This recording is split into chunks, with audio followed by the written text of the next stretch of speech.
I don't know how well you better hear me, but in the car, just coming out of a bank, getting a check cashed. It's just like, of course, first thing they do is hand me a mask, and I'm like, well, I'll take your oppression because I need to get this check cashed. But the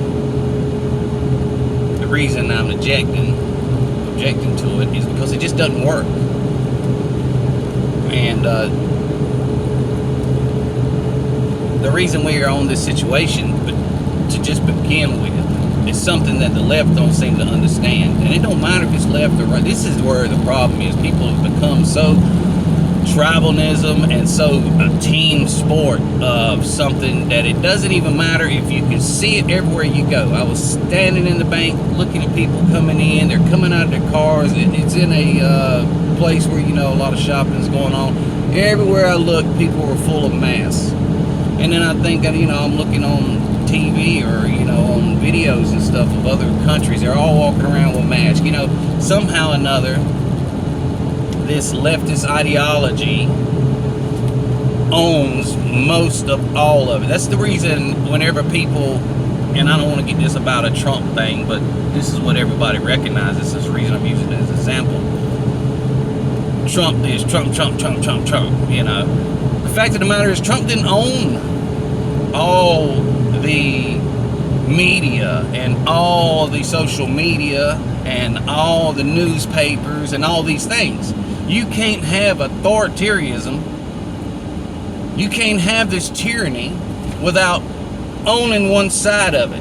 And unfortunately, when you're in a free country, there has to be a side. Just like there's a right and a wrong or an up and a down. There has to be a side. Because now in an unfree country, like, it's just government. So there ain't a side. And that's what they want here, technically, when it gets to it. They don't want a side. They want, this is what it is. And everybody lives under it. But see, that goes against everything that made this country great in such a short time.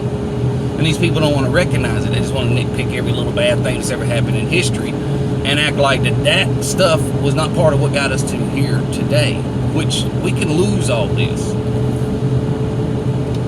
Somebody asked a guy who got out of China, who escaped China, who was an activist against the horrible genocide and all the terrible things that's happening under communist China. And they asked him, do you think Trump's an authoritarian? And he said no, it's impossible for Trump to be an authoritarian because he didn't own the main part of the country's thinking and speaking and the way they communicate, Hollywood, all these things. Every movie, all of it's owned by the authoritarians. So it's impossible for him to be that. He was just a man all by himself. You can't be a man all by yourself, in the sense of that anyway, and be called Hitler. But the ones who have all this authoritarianism, the ones who own all the means of production of propaganda and all the news, it happened in China, it happened in Germany, it happened in Mao's China as well, it happened in Venezuela, Cuba. I mean, you can just go on and on and on throughout history and today, where there's still these things happening because the majority of the people have submitted to the rule or the ruling class. So there's your answer. If you're on the left, you are part of the ruling class. And that's why we have this two-party system. I hear people, even conservatives and Republicans, talking about how this two-party system is not working. That's not true. That's not true. The reason it's not working at this moment in time is because we're in authoritarianism. Is because one side has all the rule, all the propaganda, all the news, all the everything that matters. They're in the schools, they're in the colleges, they're in the businesses. And look at the businesses right now that are pushing jabs and everything, or you get fired. I mean, it's even in our military. You see what I'm saying? They own it. At this point in time, they own it. The whole point of the two-party system was to, when one gets out of line or gets too far gone, the other one is there to help balance it out. But what happened was, like any political country or politics that's in every country, is when one side doesn't do their job, which I would say, as conservative, the Republican side hadn't done their job in years. They have just sold out little by little. And it's the smallest foxes that spoil the vine. That's just a fact. It's the little bitty steps. Nothing comes in like a tidal wave except for a tidal wave. It's always done by incremental moments. I apologize for all the shaking and everything. Maybe you can hear the message more than you can watch the shaking. Nothing gets bad. Even ourselves as human beings, we don't get 350 pounds overnight. It's little by little, ounce by ounce, until one day gosh, I can't believe I'm 350 pounds. And now I got a long ways to go to get back.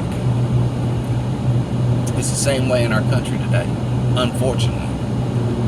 And those that are missing what freedom is, what the foundation of what institutes a free country is, that no one side gets to have all the power unless they corrupt the system. And that's what they've done. They've corrupted the system. I mean, look at it. We don't even have fair voting. That's one thing this country should have, is clear and fair voting. But instead, we have people that are worried about more emotion. Look, I want everybody to be able to vote, but not to the point of, where we don't have fair voting.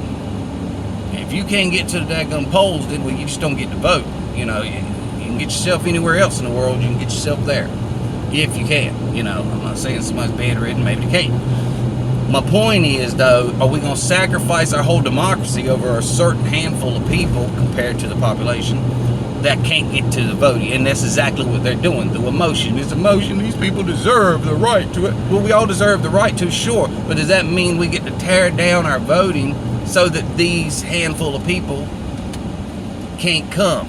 Now, I'm all for them being able to come. I'm all for them being able to have the right to do it. But I'm all for them being able to have the right to do it fairly, where we're not undermining the fairness of the process. That's what I'm all for. You got to be able to be fair to the whole process, and that matters way more than trying to get a handful compared to the population, I'm saying, that is able to come and, cast their vote. I want all people to be able to cast their vote. But I also want it to be completely fair. I don't want it to be used in this undertone, undermine, which we've seen in the last election, that we don't even know what the heck is really going on. And then we got, because, let's just face it, because one side owns all the political power, we can't even really truly investigate it properly and fairly, because it gets shut down. Because, let's put it like this, if any government can shut down truth and fairness, then there is a problem. And unfortunately, these other people that are just sick, I mean, it's just a sickness. Let's just go on and say what it is. I'm not saying everybody that's on a Democrat or anything like that is sick, but there is a certain portion of the left that is sick, that they're just in a sickness in their mind. They can only see things through a certain lens, and that's the only way they can see life. That's a sickness. When there is no compromise, when there is no love, when there's only hate and there's only division, that's sickness. That's what you would see in criminals. And that's the reason you see the actions on the streets and stuff like that, because they have got to a criminal mind. They've got to a murderous mindset. To where if tomorrow things become murderous, let's say, just like it did in Germany, those people would be the ones that would sign up. They might not be, understand me now, they might not be wanting to kill people, but if it comes to either or, they'll be the ones that put on the uniform and start to shoot and killing people in the streets, just like they did then. All you got to do is listen to the wording. Go back to Hitler's day. Listen to the wording. Listen and watch what happened incrementally. It didn't happen overnight. It went all the way through the 30s, incrementally, to the point that you had a whole nation of people, for the most part, that hated a one particular race because they was convinced that it was because of these people, and that was all their troubles. Behind the world, this group of people, out of all the other people in that country, these one people could be the problem. Well, that's where the sickness comes in. You've been told it so much, and you look at today, you look at the news, you look at what they're saying, you look at the words they're saying. They're ready to go to blows over gender. Just be clear what you're saying. Are you saying there's more than two genders? Or are you saying psychologically there's more than two genders? Because we know physically, we can touch this, that there's only two genders from what we can touch. Every time a baby pops out, the first thing you look at is the genitalia. Is that a man, a boy, or a girl? Period. They don't pop out with 25 unless, well, we go down through the checklist, let's figure out which gender this is. No, they showed you the gender right there. It's right there in between your legs like the rest of us human beings. It's two genders. Now, are you saying there are not two genders? Or are you saying there's two genders, because we can't get away from that. That's just a fact. Every baby that pops out shows two genders. One or the other. And I know some radical will be like, well, what about the ones that are born with both? That is a defect. That happens in an animal, that happens in any and everything that's born on this planet. That does not conduct the normality over a defect. That's the reason it's called a defect. It's against the natural order of what normally happens. It's a normality. This is an abnormality. It doesn't happen often. So you want to take a small point and put it on all of the whole thing. See, that's what I'm talking about. It's a sickness. When you're willing to take 3 things and put it on 7 billion things. What? That is sick. There's no other way to look at it, because if you can't rationalize that in your mouth to the percentage rates, you got 7 billion people, you got 3 people that's born with a defect. You know? That's just like somebody born with a twin stuck to their head or stuck to their side or something like that. It's a abnormality. It doesn't happen all the time. There's plenty of twins that come out perfectly healthy and not stuck together and stuff like that. So you're taking the abnormal and trying to put it on the normal. And that's just a perverted way of looking at anything. It's just a, trying to twist. And we're so sick of this twisting the words to make them sound like you. Quit being so, firstly, why are you so ignorant? And I know I started on face masks with this, but it goes with the same thing with this and everything. They had statistics showing that people sitting in their house were getting COVID more than people that were actually outside of their house that were going to work. Okay, so what does that tell you? It's not airborne. It's not an airborne problem, so the mask thing is ridiculous. I'm all for social distancing. I carry around my spray, I want to be safe. I think somebody just don't want to daggone be safe. But I also know that putting that daggone piece of cloth across my face is not going to help anything. All it is showing is authoritarianism. That word screws me up, but it's the truth. I know what the word is and I know what it means. It's an authoritarian, it's a tyrannical push to own and make people do what we say do, even though they can't show any of the facts. And anytime somebody does stand up to try to help show some truth, guess the people who own everything cancel it. You got doctors that came out, and I had worked on 3,000 people, and this is when the beginning of the stuff. This ain't a year and a half going on 2 years later. This is in the beginning of the stuff. What they do? Cancel. But they had evidence. They were real doctors. They had real people from 70 down to, 30s and 40, even a couple children.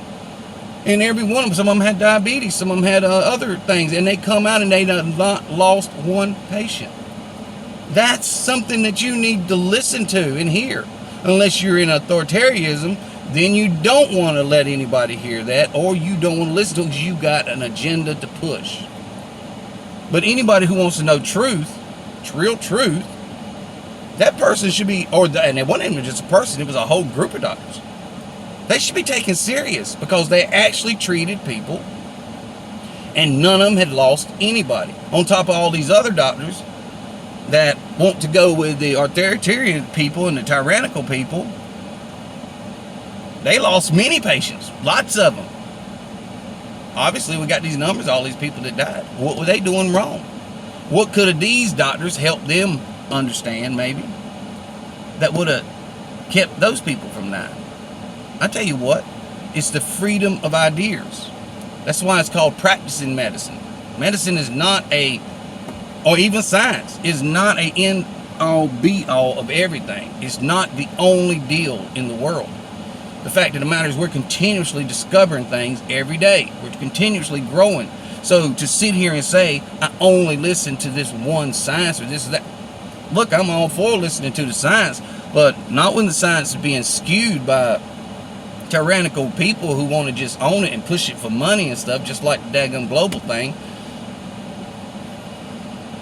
There's too many people that's worked in it, come out of it and said, you know what, it's too political.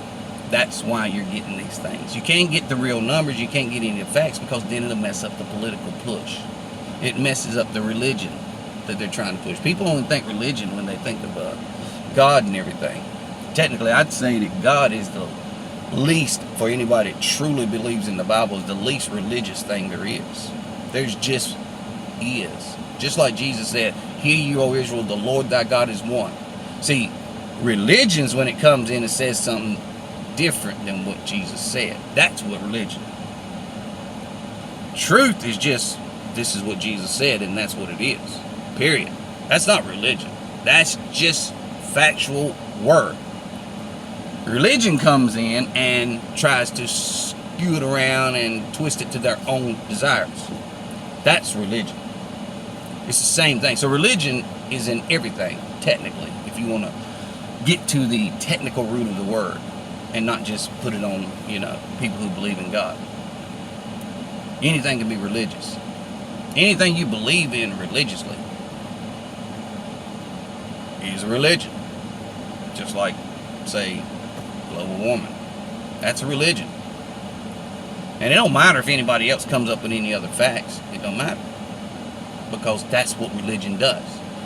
Religion skews the points, skews the facts, skews what happened. They say, well, he didn't mean this or he didn't mean that. Well, then how come it happened to me then?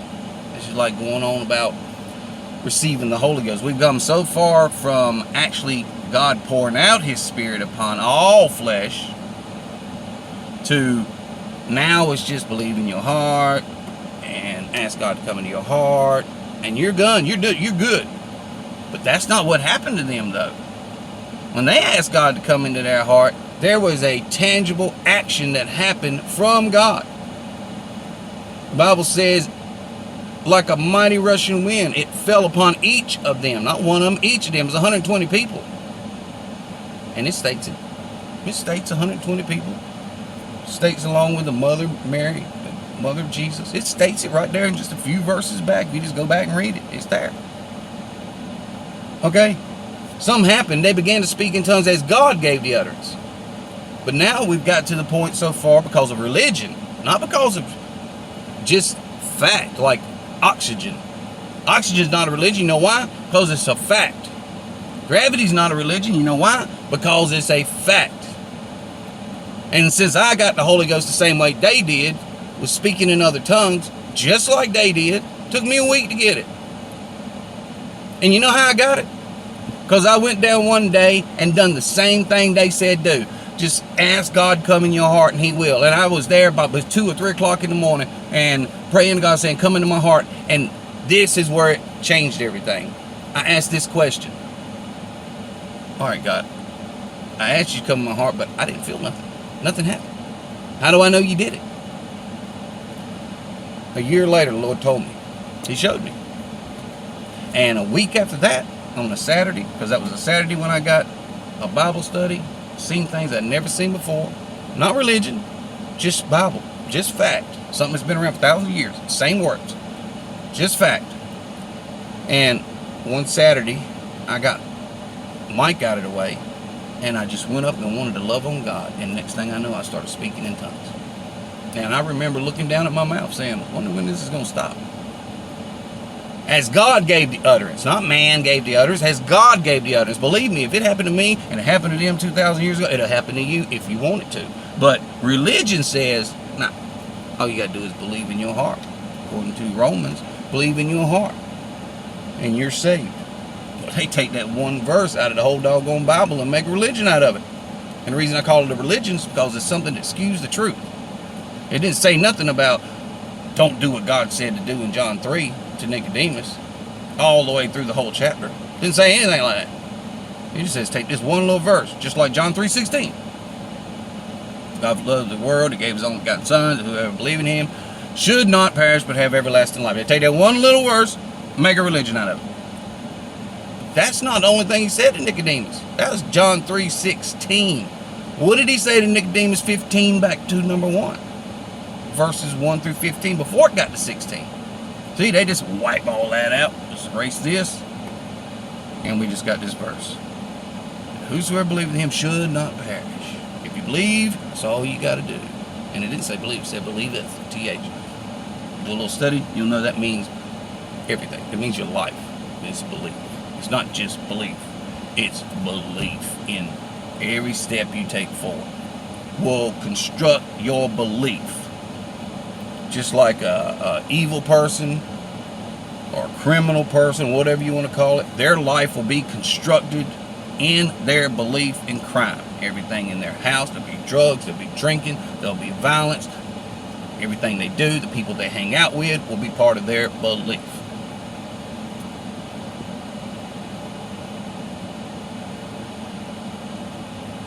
All I got to say is, Americans, if you want your life, if you want your children not to be Germany or happen to them or happen in Venezuela today, is you might have to take a chance and stand up and say, hold on, 2 years later, none of this is working, I'm done. The fact of the matter is, I know family members that died in a car wreck. My brother-in-law and his wife died just heading to the mountains at 7 o'clock one morning, and some 21-year-old kid lost control of his car, slammed into him. They're dead.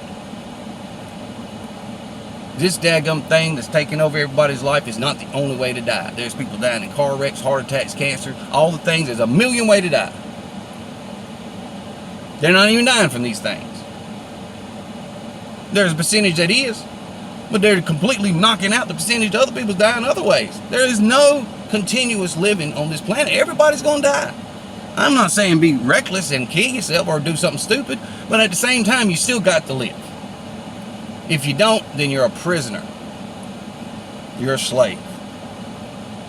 And right now, we have another form which, once again, everybody just thinks one word, slave, and it automatically goes back to 200 years ago, or actually more than that. You know, I'm just sick and tired of everything only being slave here. Slavery's been going on since the beginning of time, of all colors and all nationality of people, period. We only want to talk about this one. But the point is this. Slave means more than that. You can be mentally slave. You can be a mental slave. You don't need chains to be slave. Life is too short, too precious to be over with tomorrow. Get out of that. Live your life. Have some faith. And go on. And be cautious. That's all you got to do. I'm not asking people, wrap yourself in bubble wrap. It's not going to save you. Sooner or later, you're going to die. It don't matter if you live to be 90, 120, whatever. Still, you're going to die. You can't get away from it. You're not escaping this. You're not escaping it. So let's come to terms. God bless everybody, and God bless America.